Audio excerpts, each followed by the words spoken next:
Olá, queridos irmãos, queridas irmãs. Aqui estamos para mais um estudo, uma leitura, estudo do livro Perturbações Espirituais, uma psicografia de Divaldo Pereira Franco, pelo espírito Manuel Filomeno de Miranda. Essa importante obra que tem nos auxiliado bastante, nos esclarecendo sobre o que ocorre concomitantemente, sim, plano material e plano espiritual. Paramos no 37º vídeo, no momento em que a irmã Vicenza estava fazendo o estudo do Evangelho, do capítulo 13 do Evangelho.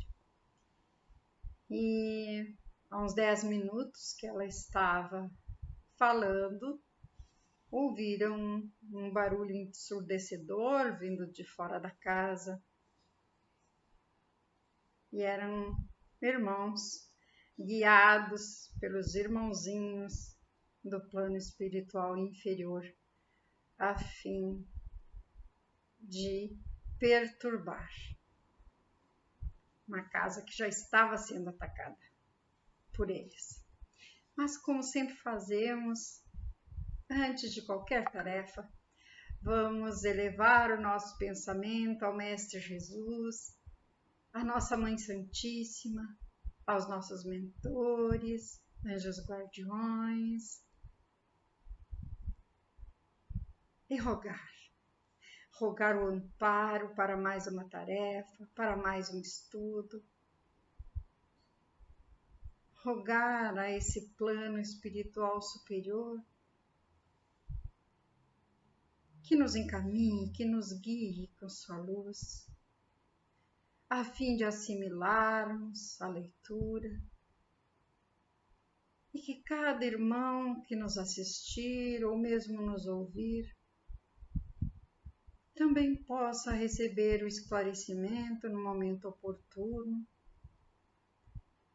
compreender que tudo inicia no nosso pensamento e que cada um de nós é um importante instrumento no ambiente em que nos encontramos, não só na casa espírita, mas em qualquer lugar, que possamos manter o orai e vigiai que o Cristo nos ensinou, sempre claro e objetivo na nossa mente, evitando muitos ataques desnecessários à nossa pessoa e aos ambientes, especialmente na nossa casa espírita que frequentamos, as quais estão sendo tão atacadas. Abençoa-nos, Mestre Jesus, e que possamos estar receptivos às intuições que os nossos mentores nos trazem. Muito obrigada por estarem sempre conosco, nos amparando, nos auxiliando. Que assim seja. E convidamos, fiquem conosco em mais essa leitura e estudo. Que assim seja. Então, como dizia no final do 37º vídeo, providencialmente, já nos degraus de acesso à porta, ela foi cerrada, foi fechada, e alguns lidadores do bem enfrentaram a turba com palavras mansas, mas claras e definidoras de ação. Um jovem, tomado pelo vingador, trazendo na mão uma acha de lenha, avançou em comportamento de violência, blasfemando e contorcendo-se de desespero, sendo detido por um dos vigilantes que o segurou com energia, evitando machucá-lo, mas também evitando ser ferido, né? Ante a defesa bem organizada, os aturdidos debandaram em gritaria, prometendo retorno logo que fosse possível, ficando a área impregnada de fluidos deletérios que seriam diluídos logo depois. Lembram, queridos irmãos, que o benfeitor ficou na porta, junto com os irmãos encarnados. Ele e alguns desencarnados, benfeitores, e junto na guarda com os irmãos encarnados, trabalhadores da casa. Tudo porque eles já tinham sido alertados para aumentar a guarda. Não fossem as medidas de precaução, teríamos sofrido uma invasão de resultados dolorosos, com prejuízos financeiros, morais e espirituais. Sim, porque eles vinham armados, provavelmente para quebrar alguma coisa na casa espírita. Algumas pessoas na sala perceberam a movimentação no exterior, mas mantiveram-se em equilíbrio, por saberem que as providências compatíveis estavam sendo tomadas e tudo terminaria em paz, como realmente aconteceu. Curiosamente, alguns dos obsessores dos pacientes drogados permaneceram em frente à entrada,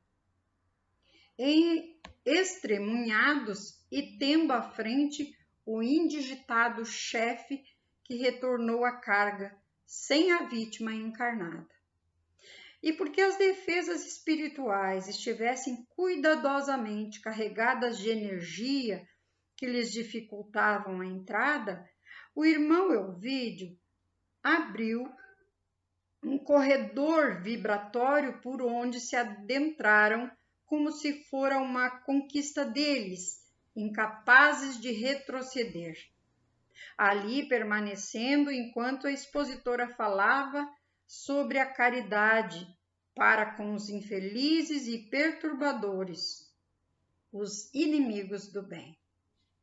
Então, o benfeitor preparou um corredor, deixou que eles por ali passassem como se eles tivessem vencido.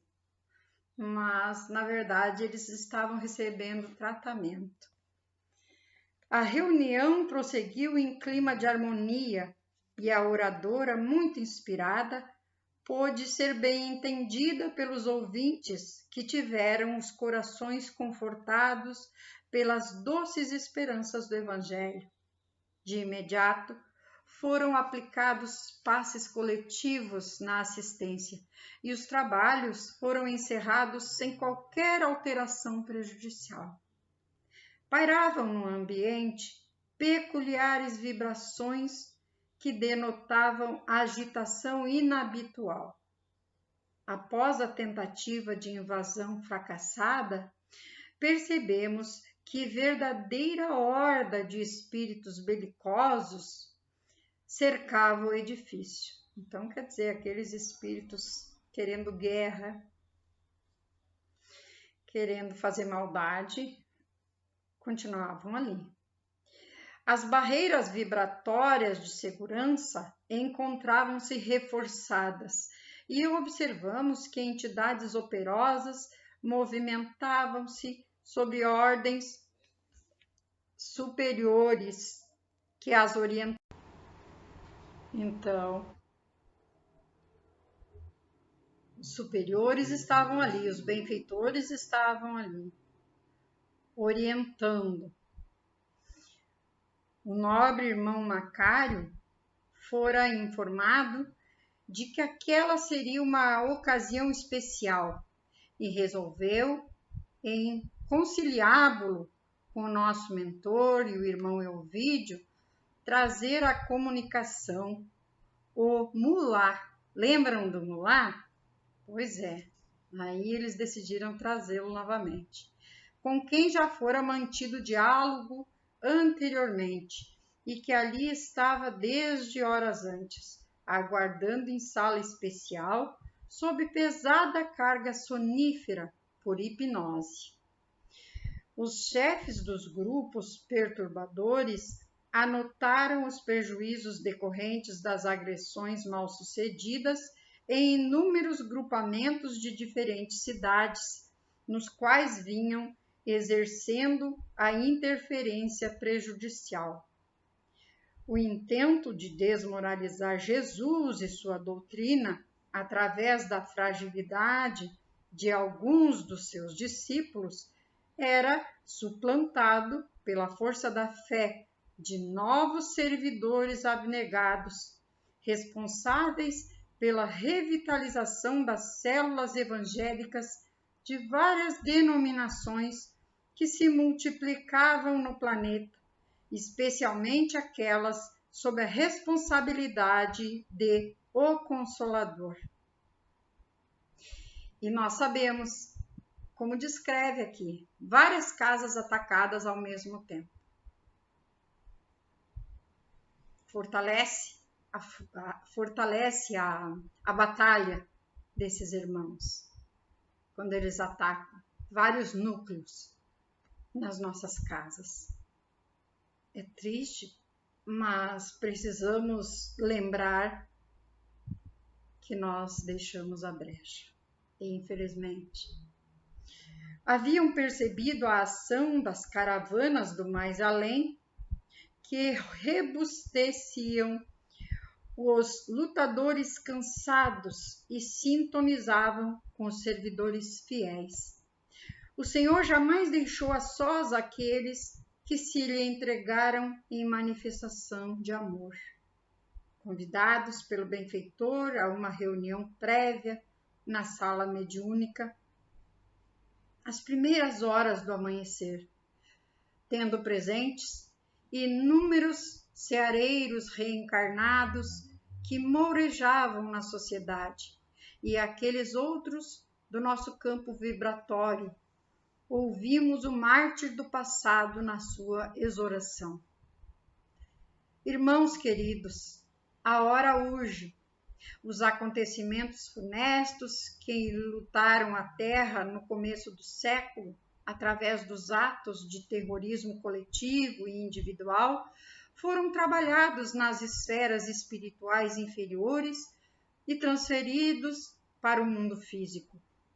Um dos seus chefes reencarnou-se tempos antes com a infamante tarefa de estarrecer o planeta com a sua hediondez e insensibilidade, sob tenebroso comando das trevas de que participava.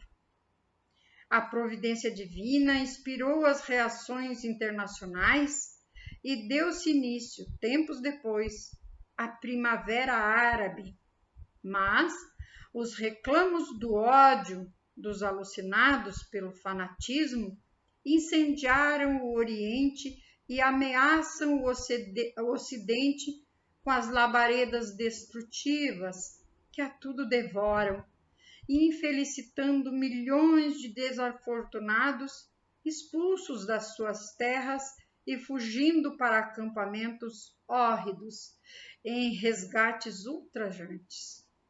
Todavia, o Senhor vela por todos e a questão vem merecendo compaixão e misericórdia nesse processo de depuração do planeta em transição. E isso nós sabemos e muitas vezes ainda precisamos ser lembrados de que o Senhor está sempre a nos abençoar. E nós, por qualquer coisinha, já nos afastamos, porque quando estamos magoados, feridos, tristes, estamos nos afastando do Mestre Jesus, nos afastando do nosso Criador. As dificuldades, as provas existem? Existem. Jesus passou e nada tinha feito. Então nós, que somos devedores, queremos passar num mar de rosas, não dá. Mas podemos sempre ter a certeza desse amparo na nossa caminhada, especialmente se formos trabalhadores da seara do Mestre. Somos pequenos, mas somos trabalhadores do Mestre. E é isso que precisamos ter como alavanca para não nos deixar desanimar. A humanidade defronta mais uma vez um dos seus graves momentos históricos, porque a volúpia dos enlouquecidos tem por meta não a defesa de um ideal, mas a sede do crime hediondo, das mortes aparvalhantes, para submeterem pelo horror a sociedade estarrecida. Os benfeitores da humanidade reuniram-se sob as bênçãos de Jesus, para que ele interviesse como de outras vezes, antes que a onda de crueza atingisse níveis dantes jamais alcançados. Aí Jesus sempre a proteger. E o Senhor os atendeu, dominado por incomparável compaixão pelos atuais algozes dos seus irmãos. Ainda verteremos muito pranto antes que as nuvens carregadas de rancor cedam lugar ao sol da fraternidade. Trabalhando com acendrado carinho e sacrifício, as falanges da luz, além de amparar os perversos em luta, reencarnam-se em massa para a grande e final batalha que será travada no mundo físico. O Senhor confie nosso humilde contributo e nossa dedicação. Logo mais estaremos dialogando com o nosso inditoso irmão, concluindo uma etapa de alta significação. Confiemos. Todos nos encontrávamos visivelmente emocionados.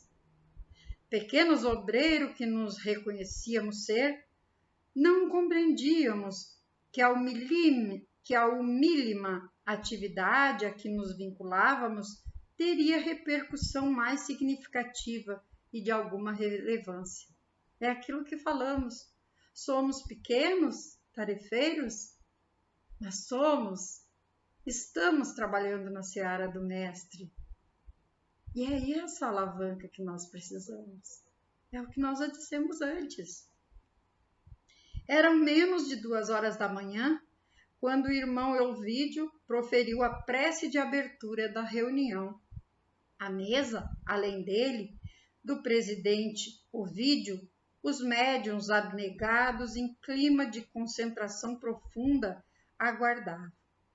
Dr. Bezerra de Menezes, pessoalmente, conduziu com 2 enfermeiros o mulá, que, atraído pela senhora Vicenza, incorporou-a com facilidade, despertando em seguida.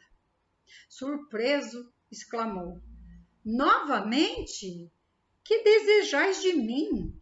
Como vos atrevestes a deter-me contra a minha vontade em vosso antro?" Furioso. Como prosseguis, traidores e brutais?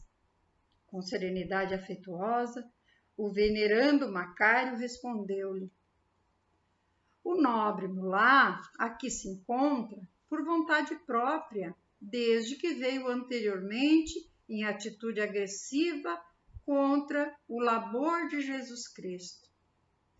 E continuo no mesmo e firme propósito.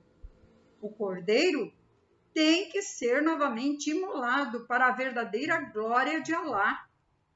Investimos séculos de trabalho e organização para desforçarmos-nos da crueldade que sofremos e para a implantação da fé muçulmana no mundo todo." O todo foi por minha vontade, porque aqui só diz a implantação da fé muçulmana no mundo. Quem nos acompanha sabe. Com qual objetivo, meu irmão? Jesus reina em milhões de vidas e qualquer tentativa de anulá-lo não passa de vão delírio. Ele tem aplicado em nós milhões de anos de expectativa, de amor e paciência.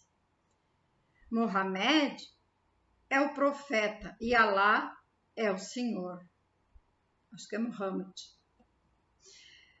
Não me parece verdadeiro, porque entre vós, os xiitas e sunitas, até Alá parece dividido, já que vós matais uns aos outros em carnificinas inconcebíveis. Por que tanto ódio vos separa? Isso é fato. Com carinho, com paciência, o benfeitor foi colocando pinguinho nos is. Eles estão divididos, se matam uns aos outros. Que fé é essa? Que religião é essa? Que Deus é esse? O mesmo que a vós divide em nome do cristianismo. Quantas denominações pretendem a posse da verdade de que ele teria sido portador? Porque a maldita Inquisição, a perseguição aos hereges? Havia ressentimento e rancor na resposta. No passado, quando medrava a ignorância, mãe do egoísmo e da presunção, as criaturas atribuíam-se valores que exorbitavam, supondo-se capazes de administrar o reino dos céus, embora na vilegiatura carnal. Utilizavam-se da fé religiosa como instrumento político para o poder enganoso, porque a morte sempre as surpreendia quando esperavam o desfrutar das glórias. Transferidas para regiões de ultrajantes sofrimentos, onde se demoravam por tempo indeterminado que lhes parecia eterno. Infelizmente, a embriaguez da carne ainda mantém na atualidade um número expressivo nas mesmas condições, redundando em dores inenarráveis, porque ninguém consegue anestesiar a consciência indefinidamente e as leis que vigem no universo impõem-se com rigor, cobrando respeito aos seus frágeis infratores. As urdiduras das intrigas e das calúnias de resultados eficientes no mundo das paixões são desmascaradas pela realidade, e somente os valores do bem têm vigência para a conquista da harmonia interior, fundamental para a plenitude. Pouco me interessam as suas reflexões. As armas ainda são os mais eficientes recursos para submeter as criaturas rebeldes ao talante do que desejamos. Não acreditamos na solidariedade que se desfaz ante o dinheiro farto, nem na honra que se perverte com facilidade. Vamos lá falando. É a forma que ele vê as coisas, via. Aprendemos com o profeta sereníssimo que o Islã há de dominar o mundo, que deve ser desprezado para o deleite após a morte, no paraíso de gozos infinitos. Aí o benfeitor fala. Pelo que posso deduzir, o nobre mulá, embora havendo sido vítima, conforme proclama, não encontrou o paraíso de sensualidade, de glutoneria, de paixões humanas e servis. Antes, pelo contrário, contorce-se nas vascas da agonia, nos tormentos do ódio, onde tem estado durante todo esse período, a partir do momento em que foi massacrado no século XVI? Um bom questionamento. Se ele acreditava que após a morte estaria no paraíso, não é o que ele está demonstrando, porque continua com ódio. Então, o benfeitor pergunta para ele onde ele tem estado desde o século, né? Desde o século XVI, quando ele foi massacrado. Certamente, conforme o Corão, no inferno de dores inenarráveis, havendo atravessado algumas das suas 7 portas e detendo-se em alguma área de revolta e desespero. Jesus, porém, oferece-nos um paraíso de harmonia e de progresso, de beleza, onde o amor transcende as falsas necessidades da organização somática, não havendo ambições de cobiça, nem sede de prazeres. Isso, no entanto, será conquistado durante a jornada pelo mundo físico, através da serenidade e da compaixão pelo próximo de qualquer origem, crença, condição social ou econômica. A lei de amor vige poderosa porque sustenta o cosmos, pois que o Pai é amor. Essa fala nos leva à reflexão. Olha a diferença de estados, de quem aqui tenta fazer o bem,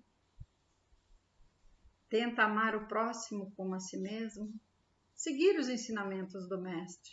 Sabemos que estamos engatinhando nos sentimentos bons e puros, mas estamos tentando, estamos trabalhando para isso. Estamos trabalhando na nossa reforma e é isso que importa. Porque o Pai vê tudo, Jesus vê tudo, nos dá esperança. E o Mulá, infelizmente, ainda estava detido no ódio. Quantos séculos? Enquanto isso, o espírito em estado de alucinação, por sentir-se impossibilitado de maltratar a médium, eliminando fluidos morbosos, retorcia-se na aparelhagem ultrassensível da abnegada missionária. No seu tormento, que inspirava compaixão, passou a emitir sons estranhos que poderiam ser frases num dialeto próximo ao idioma árabe. Foi então que o irmão Macário exorou o socorro do mestre compadecido, e nesse momento uma entidade veneranda desceu e condensou-se no recinto, irradiando claridades diamantinas, e com respeito dirigiu-se ao rebelde. Muita emoção, né? Aí tem aqui, que eu não vou pronunciar porque não sei, IBN, Said, louvado seja o Pai misericordioso e único. A voz possuía a doçura do amor e a expressão dos olhos e da face exteriorizava-se em suave luz que envolveu o comunicante, que não pôde ocultar a surpresa e gritou em pranto convulsivo: Santo Imamé, como vindes ao inferno buscar-me, desgraçado que sou e esquecido de Alá, como estou? O excelso Criador nunca ouvida de nenhum daqueles que gerou. Tu não és desgraçado, estás somente dominado pelo mal que passou a morar nos teus sentimentos, empurrando-te para longe daquele que é a própria vida. Aí tem uma nota aqui, diz assim: Imamé, autoridade religiosa da doutrina muçulmana, que significa textualmente aquele que guia, aquele que seleciona, que está à frente. Nota do autor espiritual. Paramos aqui nesse 38º vídeo, com muita emoção, por essa entidade luminosa vir dar para o Mulá o amor que ele necessitava no momento, que há séculos estava precisando. E por mais que os irmãos, os benfeitores, agissem com amor, fraternidade, paciência, compreensão, mas precisava essa entidade vir para que ele acreditasse e se sentisse amado. No próximo vídeo, já estamos no final do nosso livro. Vamos saber direitinho o que se passou no coração do Mulá, elevando novamente nosso pensamento ao Mestre Jesus, aos benfeitores que nos assistem, nos acompanham. Agradecemos por mais esse momento de leitura e estudo. Obrigada, obrigada por tanto amor por nós, pela misericórdia nos momentos difíceis das nossas falhas humanas, pela nossa pequenez ainda na evolução espiritual. Te agradecemos, Mestre Jesus, e te pedimos, guia-nos hoje e sempre na nossa estrada terrena. Muito obrigada, que assim seja. Um beijo no coração e até o próximo leitura e estudo. Até lá, que assim seja.